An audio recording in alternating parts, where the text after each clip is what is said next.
Well, good morning, everyone. I think we're going to go ahead and get started just because we have a lot of material to cover today. Thank you to all of you who have joined us here in person at Great Platte Moody, and as well those of you joining us via the internet. We really appreciate your attendance this morning.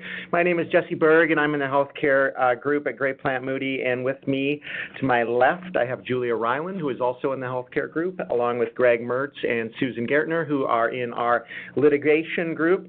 Greg and Susan work a lot on healthcare related issues, so we thought this would be a nice panel to cover the topic that we have for you this morning. Just before we get started, a few housekeeping items. First of all, when you leave this morning, please stop off at the front desk and get your parking validated. We wouldn't want you to have to pay for parking here in the building. Don't worry, it's not a kickback. No one will penalize you. But please stop and ask Paulette for validation. Secondly, CLE certificates are in the back of the room in the corner, so feel free to grab those on the way out. I do want to give one plug, and that's for the Great Platte Moody Health Law Seminar. I think it's our 23rd annual seminar. It's coming up this summer. July 25th, you'll be getting a save the date card in the relatively near future, so please look for that. And as we go through our program this morning, if any of you have questions, whether in here in the room or online, please feel free to interrupt and ask. We'll be happy to try and address those. We'll also be sticking around afterwards in case you want to ask questions that way as well. And if you are online and want to ask questions, please do so by using the chat window. So as I mentioned, we have a fairly ambitious agenda this morning. This is what we're going to try and cover. We're going to try and devote the bulk of our time to the third part of this agenda, which is a series of hypotheticals addressing a number of different issues that we think might be kind of interesting. Before we get there, though, Julia and I are going to spend a few minutes talking a little bit about the enforcement environment.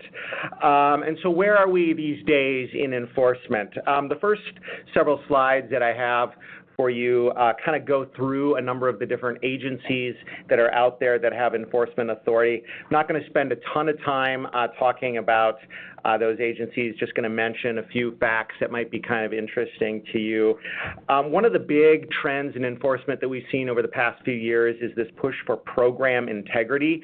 Basically, that's CMS's fancy way of saying, look, we want to make sure that the providers who get into these healthcare programs are good providers, are unlikely to commit fraud, and are well-intentioned and well-meaning. It's been determined that it's much more effective to screen people on the front end and make sure that good quality providers get into the programs as opposed to having to let everyone in the programs and then need to go through and track down and try to recover payments from these organizations. So we've seen lots of things in program integrity over the years. I've listed a few of them here. Scrutiny on the enrollment applications. CMS has authority to suspend payments if they believe they have a credible allegation of fraud. And then penalties for failing to update your Medicare and Medicaid enrollments on a timely basis. That's been a big issue. Two examples I'll give of that quickly. One from 2015, an administrative law judge decision upholding CMS's revocation of billing privileges against a physician who closed down 3 of the 4 practices that this doctor operated, but simply failed to notify CMS that he had closed down 3 practices. So he had his 4th practice that was still running, still seeing patients, still billing services at that location. Nothing wrong was happening there, but the physician forgot to update CMS about the closure of 3 of the 4 practices. That led to a revocation of billing privileges and a 2-year bar on that doctor billing Medicare. Another one along the same lines, Home Health Agency losing its billing privileges simply because it failed to file a change of address on a timely basis with Medicare. So that's what we mean by program integrity. It's really cracking down on providers keeping information up to date. Probably everyone here and everyone on the web is familiar with the concept of key TAM relators. This is basically our whistleblowers who bring False Claims Act cases. Under the Federal False Claims Act, they file a case in the name of the government. Department of Justice has an opportunity to intervene, take over the case if they find that case to have merit. If they do so and they win, the relator can take home a significant financial recovery. One thing that really came to my interest when I was preparing for this presentation presentation is this whistleblower at the bottom of the page here. This person has been successful 3 different times in filing qui tam cases, and you can see the recoveries that she's won over the years. The quote from her lawyer kind of says it all. His name's Mitch Kreindler, and Mitch says, she's really unemployable at this point in her career.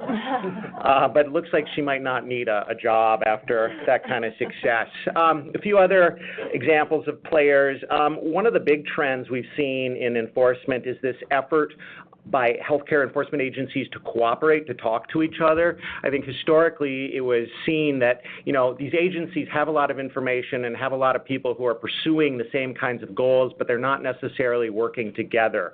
And we've really seen that kind of siloing of enforcement breakdown over the years. A great example involves a new effort to collaborate between the Department of Health and Human Services Office of Inspector General. So that's our Medicare, Medicaid, OIG, which does things like enforce the anti-kickback statute, and then the Department of Veterans Administration Office of Inspector General.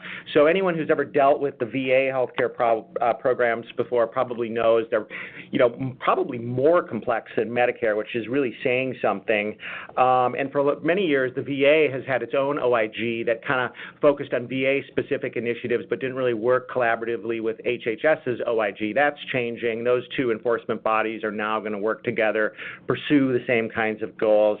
And what they're going to use to do that, and what other agencies are going to use to do that, is a much broader set of data and analytical tools that allows enforcement agencies to use information in real time and predict what's likely to happen among providers, which is kind of fascinating. 2 examples of that trend are seen on this slide, and that's what's called the One Program Integrity Data Analysis Program. That's basically a web-based portal that permits centralized access to multiple data sources and analytical tools. It's available to all of the Medicare administrative contractors, so all of the agencies you enroll with if you're going to be participating in Medicare or Medicaid can pull data from this database and use it for enforcement purposes. And finally, the Integrated Data Repository, which is pretty interesting too. It involves full set of data from beneficiaries, providers, and claims from parts A, B, and D of Medicare going all the way back to 2006. And what's really interesting about this software is it permits predictive analytics based on past patterns of billing among these providers. So the agencies can look at what providers have done in the past, and they can kind of predict what's likely to happen in the future based on the same volume of patients seen by those providers, and use that to target enforcement initiatives, which is a much more effective, in their view, way to do so than kind of the past pay and chase model. Won't spend a lot of time talking about the False Claims Act. I think probably most of you are well familiar with it.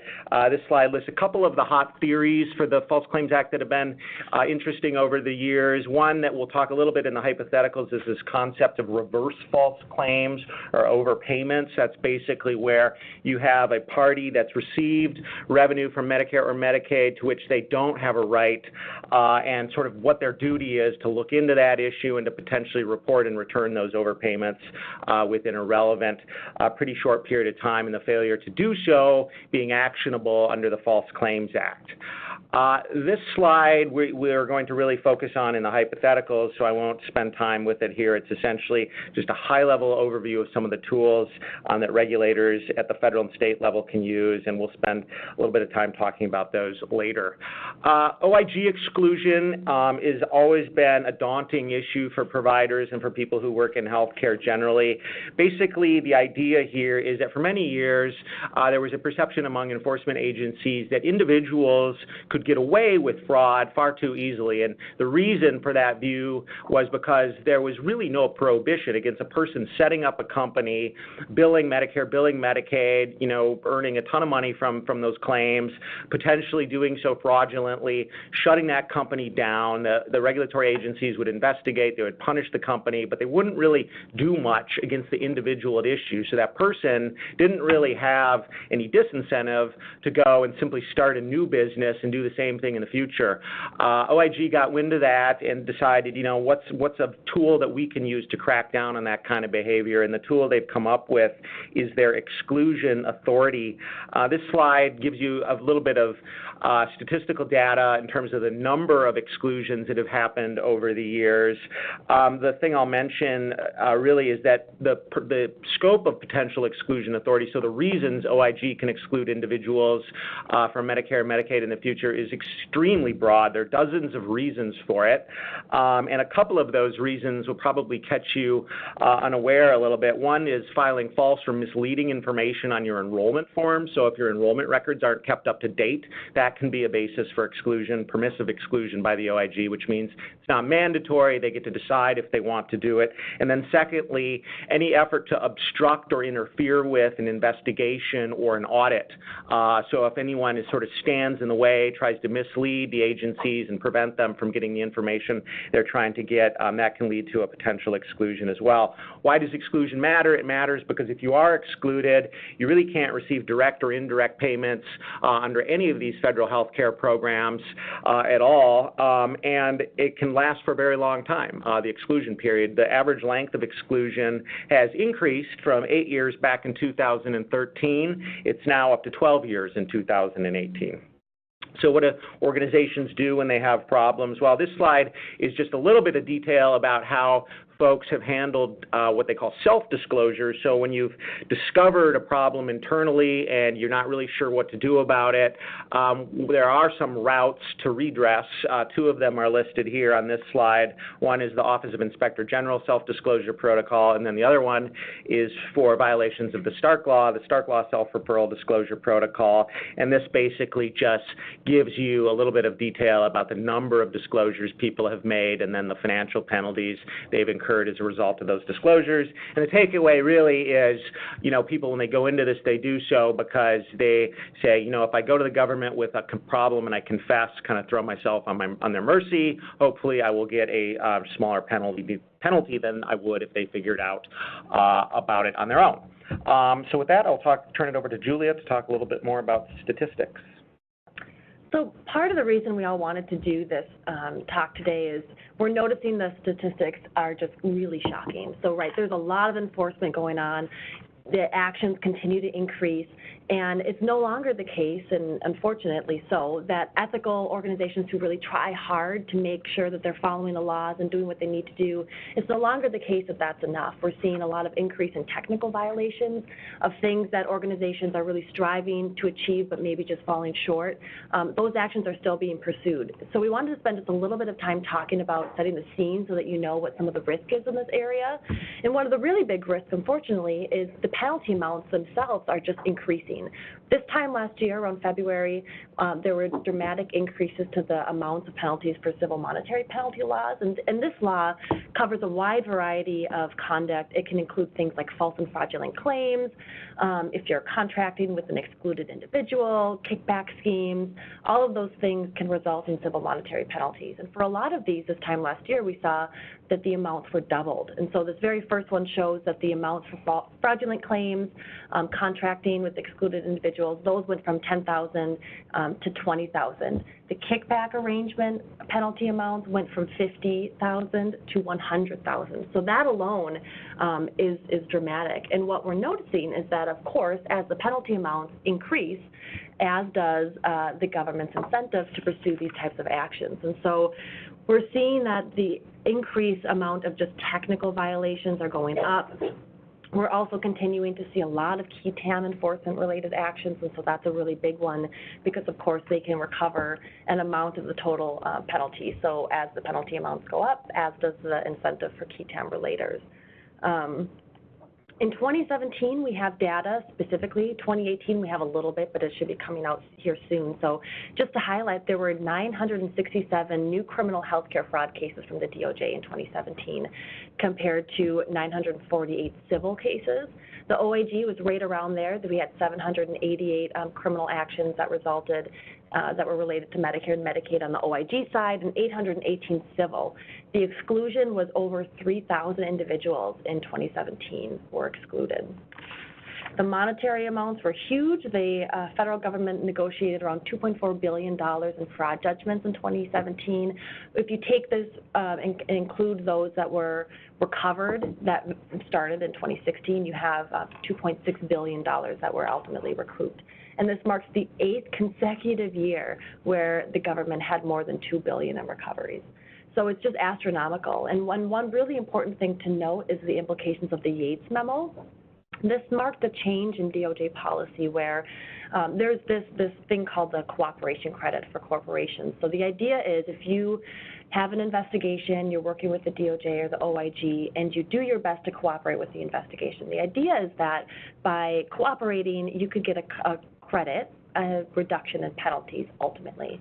And what this Yates memo did is it changed the policy and said to really qualify for that cooperation credit, you need to cooperate fully, and that involves disclosing all of the facts, including the names of the specific individuals at your corporation or your organization that were involved in this conduct. So you can no longer say we're going to cooperate, but we're not going to identify the CEO or the board members or the executives who are involved. You need to actually disclose those names, and the idea was that the government would then actually pursue enforcement against the individuals. And so this marked a big change here, and we're seeing an increase in amount of individual enforcement. Medicaid enforcement is increasing as well. We have Medicaid fraud control units that are charged with enforcement of the Medicaid program. The statistics are big. What's really important to note here is that for every dollar spent in 2017, they recouped around $6.52, I believe it was. So the return on investment is large there as well. A few more statistics. Julia covered a lot of this, but one thing to know is that relators in 2018 took home over $300 million in terms of just their share of these whistleblower False Claims Act cases. So often people say, well, is there any positive news, any positive developments from the perspective of providers who really aren't doing anything wrong, but just kind of get caught up in some of these cases, because that can happen. We did see a slight drop in QI-TAM cases in 2018. It's not an overwhelming drop, so don't get too excited. It went from 680 to 645. The one other item, though, that's worth noting is this memo from the Department of Justice called the Granston Memo. Basically, an internal memo that outlines policy factors that DOJ attorneys should think about following, or that they should follow, in deciding whether to seek dismissal of False Claims Act cases where DOJ has not intervened. So the thing to know is that when someone files a False Claims Act case, Department of Justice gets to decide to intervene. If they don't intervene, though, that doesn't mean that the individual relator cannot still pursue it on his own or her own if they can, find counsel to help them with that. But in the past, there's been this issue of, well, should the DOJ, if they've elected not to intervene, which usually is seen as a decision on the merits of the case, what should they do in terms of letting that case go forward or not go forward? And the Granston Memo outlines factors that DOJ attorneys are supposed to apply in seeking dismissal of non-intervened False Claims Act cases.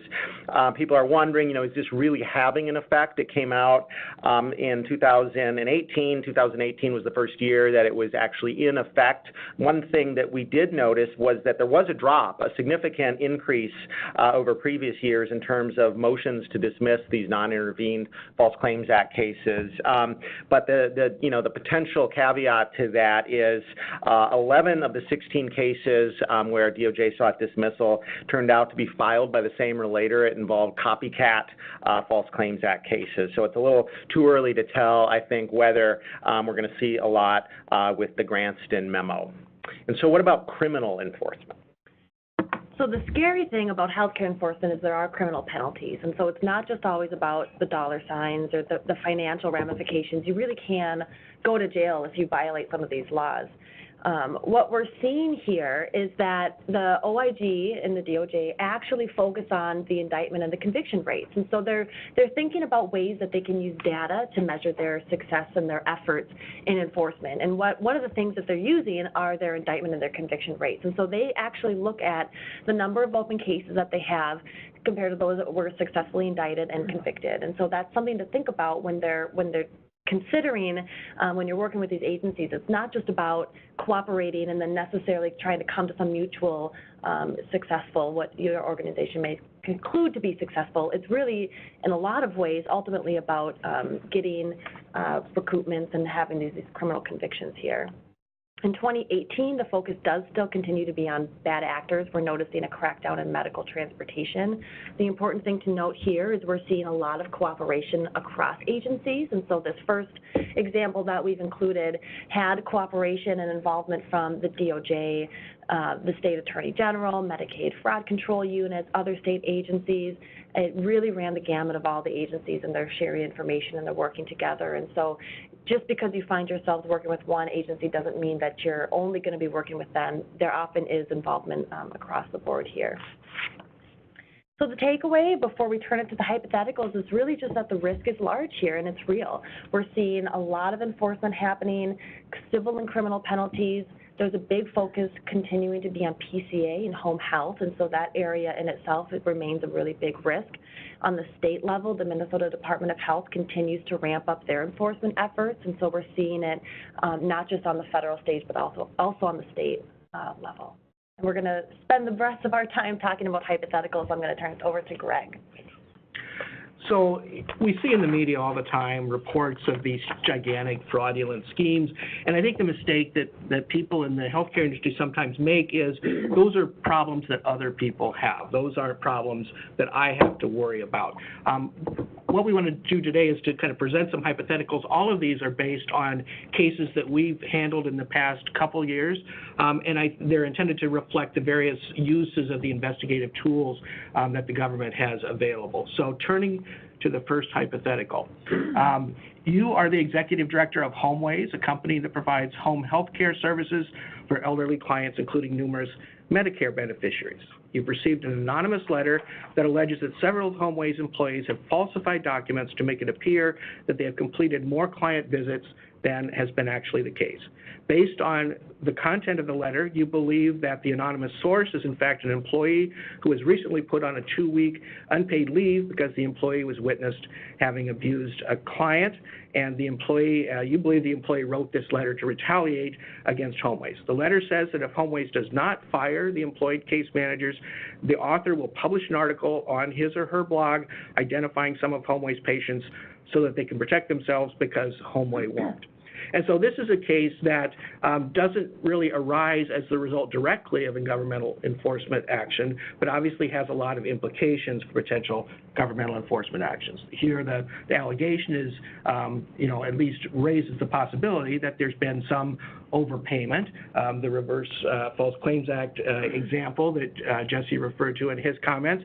And so with that information, you now can't say to yourself, obviously, well, we don't think this is reliable. We think this is something raised by someone that's got an axe to grind. You really have an obligation now to conduct a thorough investigation and a timely investigation because you have a very limited amount of time to figure out exactly what happened and if there has been an overpayment to make repayment of that overpayment. So you need to proceed with an investigation. I think an investigation would kind of include reviewing any pertinent documents. You'd obviously want to interview any employees that potentially have knowledge of what happened, including this person that you suspect to be the source. And I think in dealing with that person, you would say, we think that this might be you. What can you tell us about this? Perhaps the person will tell you, and that'll help you conduct your investigation. Perhaps the person won't admit it, but in all events, I think you want to make sure and ask those questions. But you also want to emphasize that and remind employees that you would not retaliate against someone that had engaged in whistleblower conduct. Obviously, you can't retaliate, and I think you would want to reemphasize that message as part of any investigation. I think the investigation ideally would be conducted by counsel to protect the privilege associated with what you find out as a result. And I think the investigation would also involve probably someone associated with the agency. You participate jointly with the attorney. You might do an audio recording. I think sometimes that can be very helpful, but also can be off-putting for people. So I think you'd have to at least consider whether that makes sense in that case. And Jesse, maybe you could talk a little bit about the kind of the overpayment issues and sort of what are the best practices in addressing those? Sure. So one thing to think about if you're at this home health agency, when you get a complaint like this, on one hand, you can say, well, do I really need to look into this? I think this is coming from this person, and they've got an axe to grind. Is it valid or not? And unfortunately, when CMS published these regulations in 2016 addressing the issue of overpayments, they were purposefully a little vague about how it all worked. Basically, they said, if you've identified an overpayment, you've got 60 days to report and return that overpayment. So when does identification happen? Identification can happen in a variety of ways, including if you have actual knowledge of something having gone wrong, or if you would have determined that through the exercise of reasonable diligence. And reasonable diligence in the eyes of the folks who wrote the regulations basically means timely, good faith investigation of a credible information of a potential overpayment. CMS gives lots of examples of this kind of credible information, but it's not an exclusive list of examples. The takeaway, though, is they do point to even one complaint, one anonymous hotline complaint as being potentially credible information, or one overpayment, one claim that was overpaid is another example of credible information. Other examples can include probe samples that the home health agency may have incurred in the past, or profits that are out of line with what the HHA would have expected. So there are lots of reasons to suggest that we probably have credible information here that's worth checking into. The other way to think about this is, what's the enforcement environment for home health agencies generally? Because not all providers are treated equally under these regulations. So what does it look like for home health? Well, for home health, they're just about the number one most heavily scrutinized type of provider that we have. They're considered high risk by CMS under their program integrity enrollment definition. So basically, they're subject to the most scrutiny when it comes time to enroll a new home health agency in Medicare. There have been numerous examples of fraud and abuse over the years. There have been many initiatives specifically targeting home health, including a new program that involves 100% prepayment and post-payment review of claims billed by home health agencies. That's a demonstration project that's going to be happening in 5 states over a 5-year period. Minnesota is not one of them, but Ohio and Illinois and the Midwest are subject to that program. So all of those factors really weigh in favor of looking into what happened here. The agency probably wants to think about, this question of, do I need to do a deep dive of every single claim that we build over a period of time? That could be a daunting task, considering the look-back period under this Reverse False Claims Act law goes back 6 years.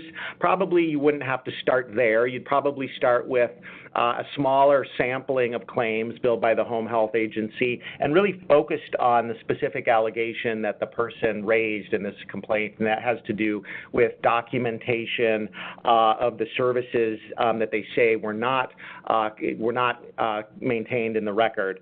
The other thing that's interesting about this is it's not just Medicare. Medicaid has its own rules around overpayments. People tend to think of this as being a Medicare-specific issue, but Medicaid, if you haven't looked at your DHS provider agreement recently, one of the things you agree to every time you sign that provider agreement is that you're agreeing to report and return overpayments to the Medicaid program. Commercial payers also have their own rules around investigating overpayments sometimes. So it's not just Medicare that we would have to think about here. And then the last part I'll mention is this concept of, this sort of threat about blogging about the identity of these patients, what needs to happen there. The home health agency, if it's billing government programs, it's going to be a covered entity under HIPAA, so it's got a duty to protect the confidentiality of all of its patients. You can sympathize with the home health agency a bit because, what are they really supposed to do if they've got this rogue person running off with information wanting to report it? But unfortunately, from the way that the HIPAA privacy rule and security rule are written, basically the government takes the position that this would be a security incident because that includes attempted unauthorized unauthorized disclosure of PHI, which sounds like what we have here. It also, if this person is on leave and they basically took home with them a bunch of patient information, that's not something that they really have the ability to do under the HIPAA privacy rules. So we probably have a disclosure of PHI that's already happened by virtue of what this person is talking about. The OCR, the agency that enforces HIPAA, has put out a lot of guidance on what to do in these kinds of situations, and the big takeaway from that guidance around what they call cyber extortion is that they want you going to law enforcement. The FBI or the local Department of Justice tends to have a cyber security unit. They do here in Minnesota to try to get in front of this individual going out and publishing this information on the internet. And so just on that last point, and what, kind of what more can you do to try to address this threat?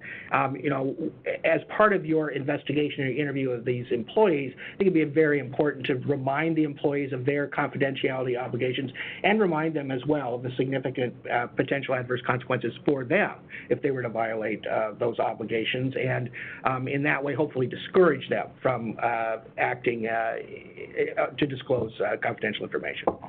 So turning now to our second hypothetical. So back to the erstwhile Homeways agency. They've now received a letter from the Minnesota Attorney General that encloses a civil investigative demand containing 30 separate document requests relating to Homeways marketing practices and its relationship with referring physicians. The CID requires that Homeways produce documents covering a time period from January 1st, 2010 through the present, and the letter says that the CID is being served in connection with an investigation of potential fraud.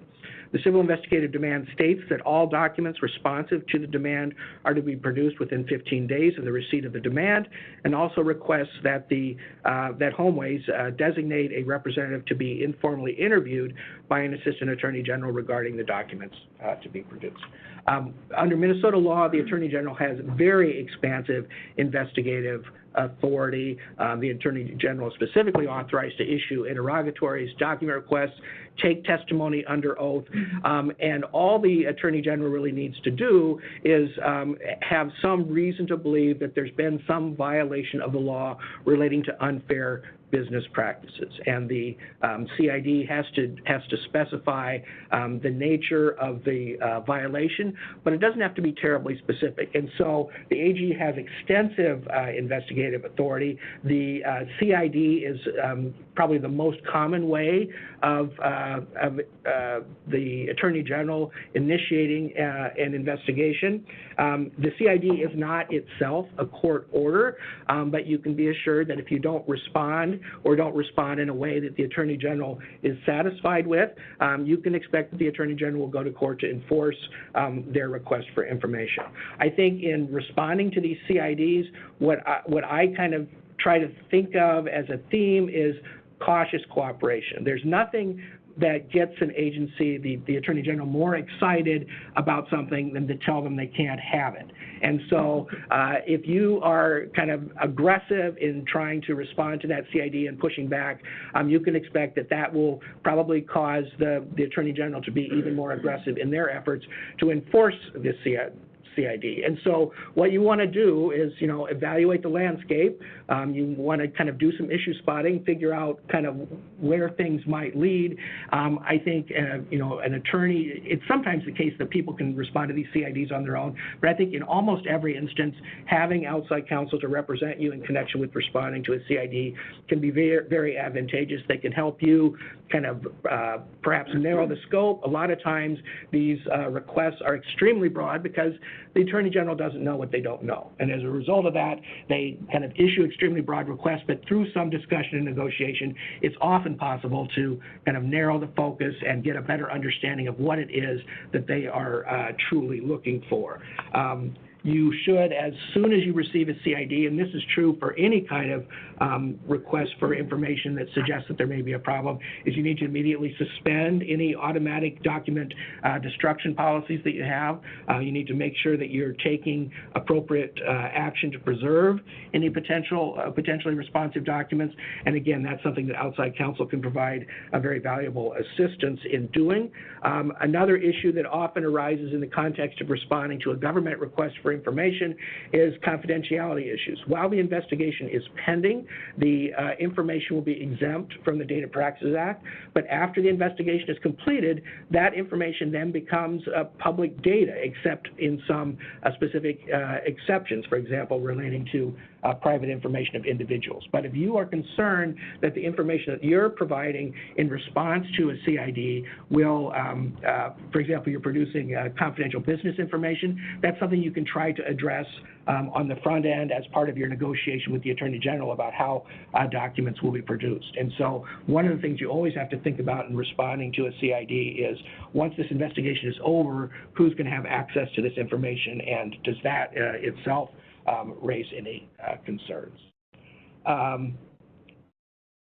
Turning to the third hypothetical, Susan's going to discuss this. I'll just kind of set it up here. HomeWays has now been served with a subpoena from the DEA requesting the personnel file of a former employee and all records relating to any client who received care from that former employee. The subpoena requests that all responsive documents be produced within 15 days. You'd immediately contact HomeWay's lawyer, who contacts the DEA agent who signed the subpoena. The DEA agent tells your lawyer that the DEA has reason to believe that former employee has been involved in selling drugs that he has taken from HomeWay's clients. Susan, what do you think about that? So what I think about that is that if you're working for HomeWays right now, you're thinking you're getting picked on. And that is understandable, because what we have here is a progression of information and requests that seem unrelated and seem to be coming from all different directions. And unfortunately, that's the way it all often spins out. I mean, backing up to the first part of the scenario, what you had was what you think is a disgruntled employee who was properly put on leave for good reason, and then yet an unrelated issue is put before you in terms of the billing. And unfortunately, that's the way things happen.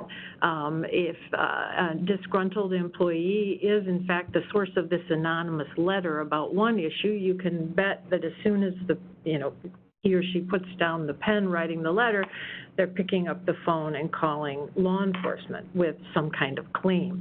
And so this isn't a fanciful situation in any way, shape, or form. So then the next step is you get the CID about an issue that relates to fraud, and you need to deal with that. And I can't emphasize enough how much I agree with the watchwords of cautious cooperation. And I mean, that's a very important watchword as things escalate. And what you'll find is, as the issues are turning to me, it's because things are escalating. And it's important, again, to be cautious, to cooperate. But the other key word in that is informed, cautious cooperation, because you need to know at each step of the way more than the government might know, and know it before the government finds things out, because as they use their increasingly powerful investigative tools, you want to know before they do what the answers are to the questions that they're asking through these tools. So an example of cautious cooperation that is informed would be, in the hypothetical scenario number 2, a request to sit down with an employee and explain things. That's the kind of thing that you would do if you knew exactly what the employee would share with the investigating entity, and whether or not that information is appropriately shared, is good for you, and doesn't raise any other concerns. So now when we get to scenario number 3, where there's actually a subpoena, then the informed, cautious cooperation still continues to control, but it has a little different dynamic, in the sense that you don't have any choice. If you get a subpoena, you have to respond. That's essentially a court order. And certainly in the context of federal criminal investigations or federal investigations, those are going to be subpoenas issued by a grand jury, and again, you don't really have any choice but to respond. But what you do have a choice to do is to make it as, to work with, through counsel, work with the investigating entity, in this case, in this hypothetical, the DEA, to make it as tailored of a response as gets the government what they need without, number one, being unduly burdensome to you and your entity, and number two, not give them stuff that they aren't necessarily thinking they need that might raise additional issues. And so what federal agents, for that matter, state agents, are used to is a back and forth. And there isn't anything wrong with saying, hey, you know, you're asking for every single piece of paper in my entity. What do you really need? How can we focus this request? Another thing that is an important part of that back and forth is, and again, this goes to cautious cooperation. Okay, it says I have to turn this around in 15 days, in 30 days, or whatever. Is that realistic for your organization? No. Does the DEA in this instance really need it in 30 days? Probably not. And in terms of how fast you need to turn things around, again, that's a back and forth. And what will be a dynamic for the investigative agency is, do they see a current, important, compelling public safety interest for getting the information in a quick fashion? If that isn't present, then they're working on a lot of different things, of course, and if you tell them I can't do this in 30 days, well, when do you really need it? We'll get it done then. And I was just going to add on that. Even though the government will a lot of times negotiate with you on timing, what they will probably want, in most instances, some kind of rolling production. Provide us what you can by X date, and then provide a little bit more by X date. They want to make sure that the production is moving forward and doesn't get stalled out. That's exactly right. And another thing to keep in mind as you are producing this rolling production is to protect interests of your own organization, such as privilege. You need to pay attention to turning over or not turning over privileged documents and that kind of thing. Worst case scenario, cautious cooperation doesn't work. You have a real jerk on the other end of the equation. Know that at the end of a process of trying to cooperate, there is the option of making a motion to quash or modify a subpoena if it is extremely burdensome. But the hope is that it would never get to that. One last thing, again, back to the cautious piece of the informed piece of cautious cooperation. You're on notice now that things are maybe going awry, that there's somebody out there saying these things, that maybe you do have issues. That is the time to be doing, by now, your own internal investigation into, do we have some issues? Do we have some problem employees? Do we have some problem record keeping? Again, the key is to stay one step ahead of the government. And I'll just chime in here quickly. In addition to protecting privileged information, another really important thing to think about, of course, is patient information in this. So when you have these types of investigations and the government is asking for records, they may be records of employees, but they may also be records of patients and of individuals who are receiving health care services. And these have very broad protections depending on the types of records that are involved. And so you may think to yourselves, well, you know, the DEA is asking for it, we have a subpoena involved here, you know, we have courts involved, but that doesn't necessarily mean that you just hand over all sorts of patient information. You still have to make sure that you're compliant with HIPAA and with other state laws. And so here in this particular hypothetical, there are a couple different rules that would permit potentially the disclosure of the patient information. You have a request from law enforcement that could fall under the rule that says if you have an administrative subpoena, you can disclose the information, but only if certain factors are met, you have to make sure that the subpoena is limited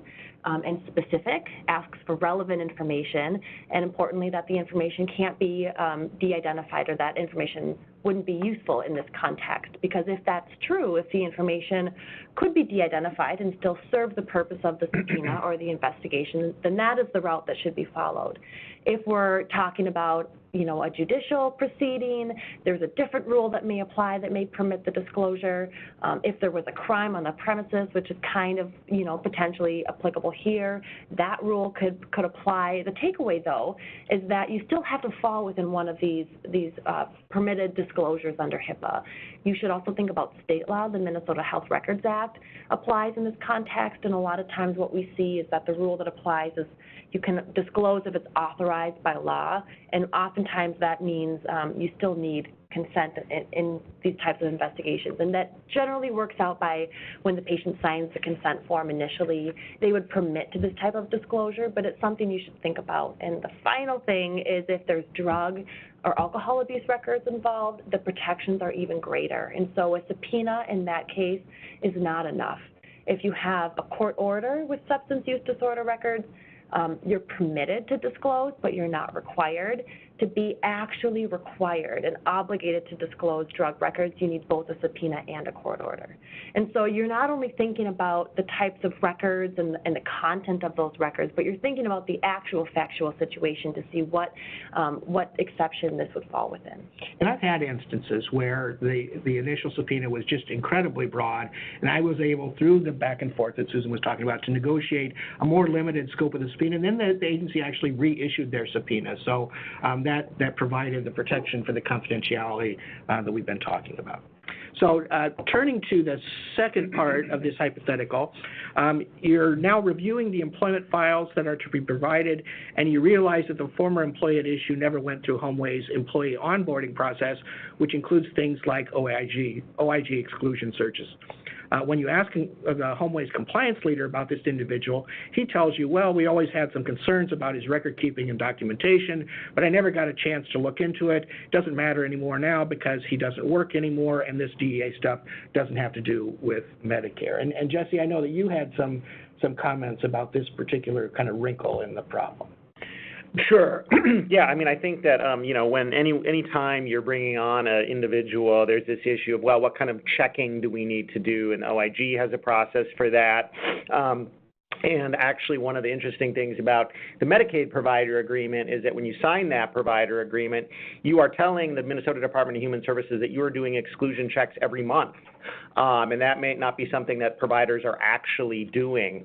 So if you look at the regulations, there isn't really a requirement to do exclusion checks, but there is an issue associated with hiring people who have been excluded. So you don't technically need to check, but if you don't check and you hire someone who has been excluded, you as the organization open yourself up to a whole host of potential problems related to what we talked about before, civil monetary penalties for contracting with an excluded individual, and yourself potentially becoming subject to exclusion as a result of that process.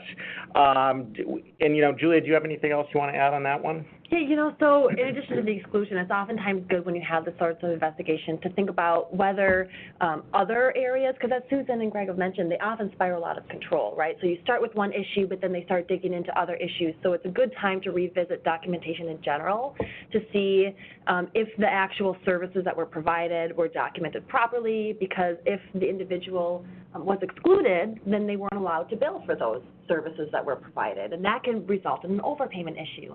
If they start looking into those sorts of overpayment issues, you may want to start looking at, have you been screening other employees? Are they going to broaden the scope beyond just that one employee? Are they going to start looking generally at your policies and procedures for documentation requirements and implementations of general compliance programs? So it's a good time to revisit your policies and to think about more broadly if this sorts of thing could spiral out of control and reach other employees or other issues.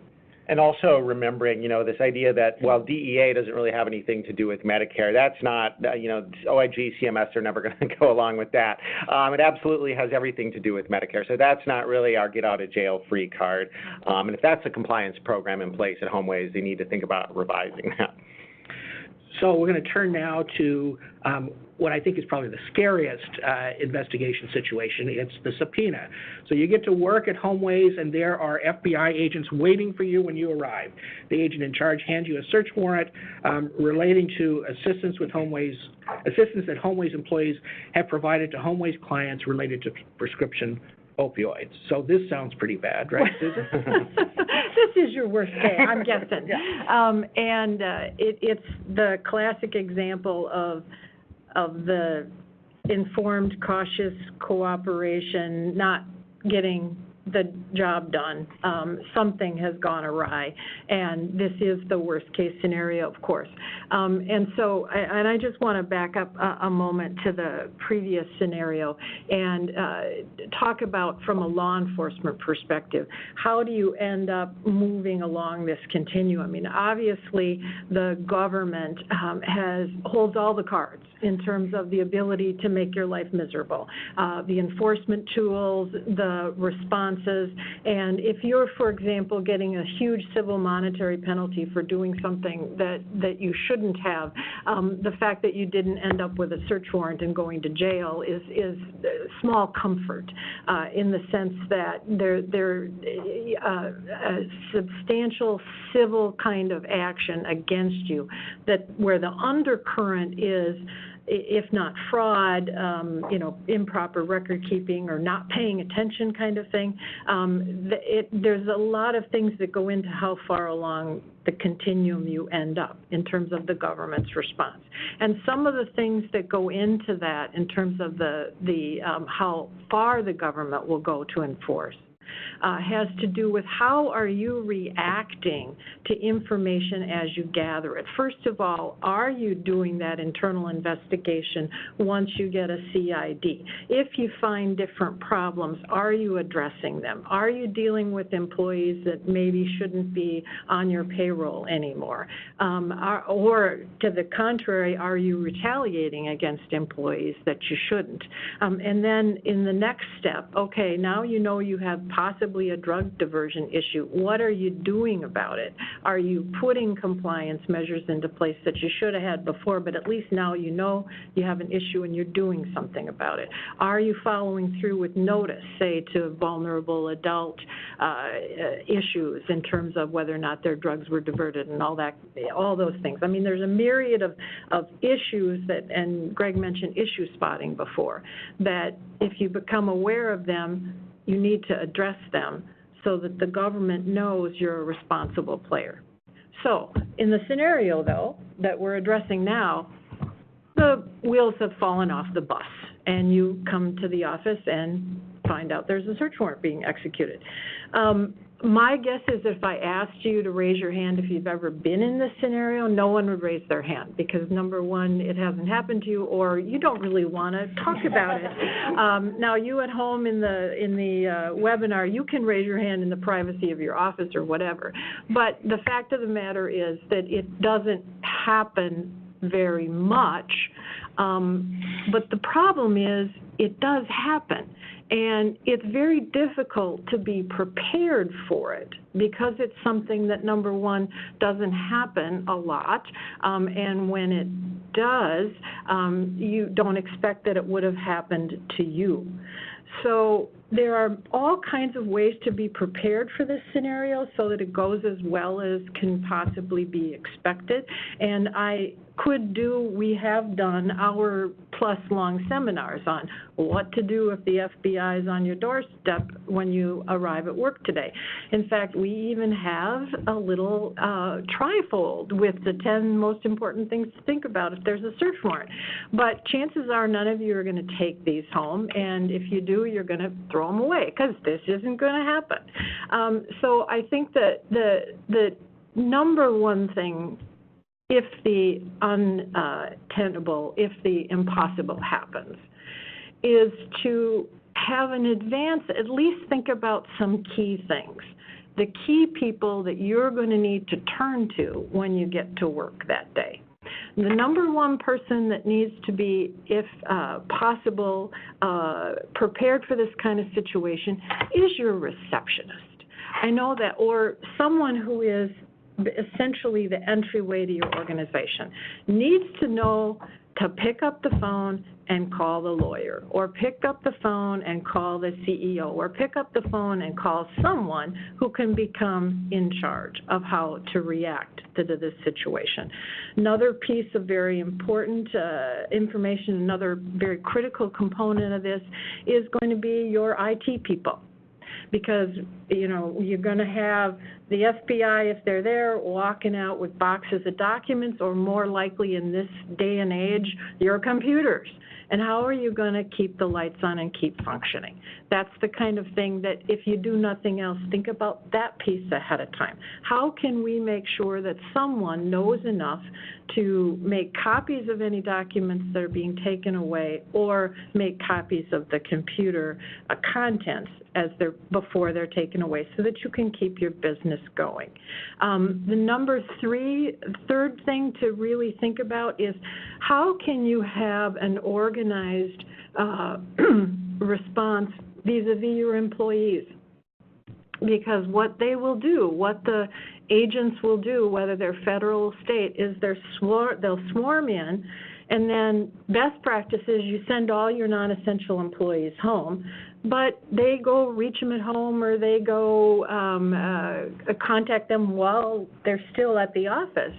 You don't really want them to make uninformed statements that are unnecessary, but how do you prepare them for that?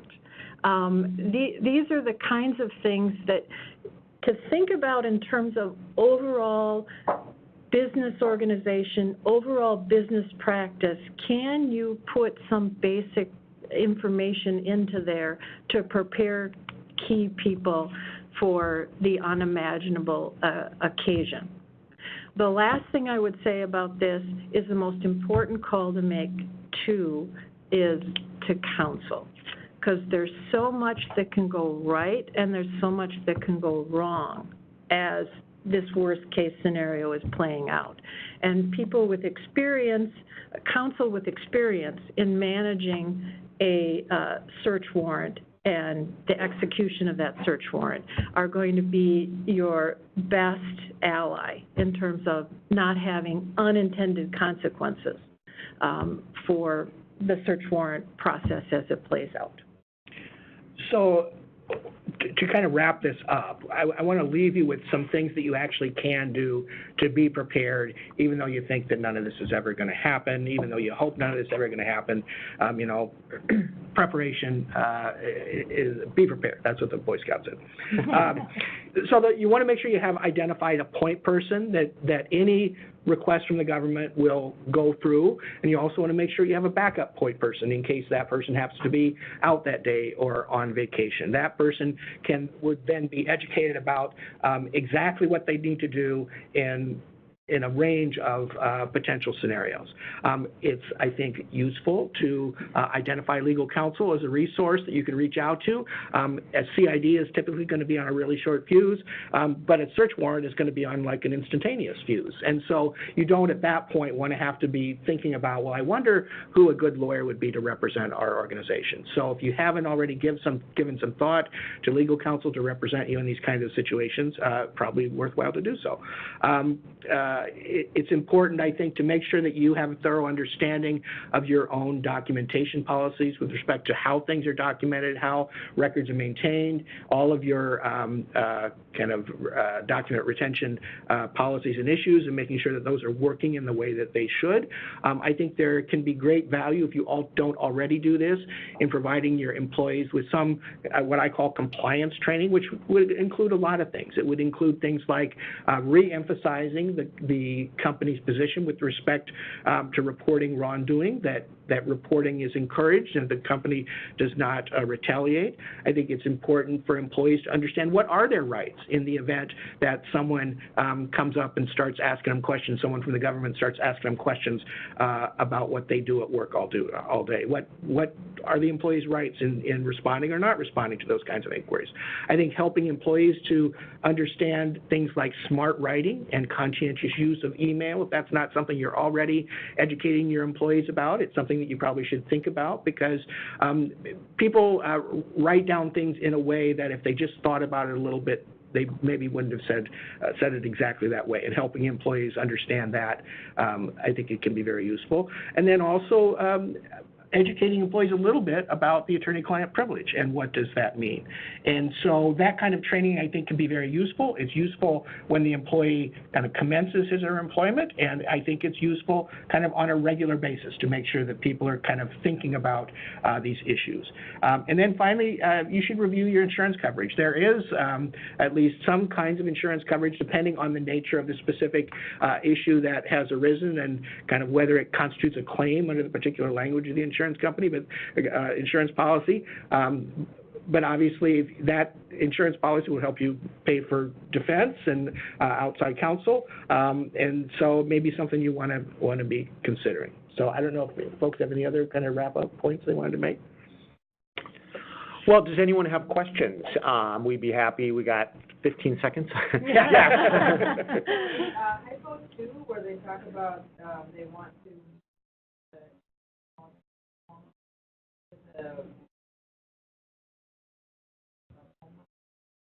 that person have a Yes. Yes, they can. And the Attorney General has the right to take testimony under oath, and so agreeing to an informal interview is, probably not a high-stakes risk, but they certainly can be represented by counsel as part of that. So that would be in most instances.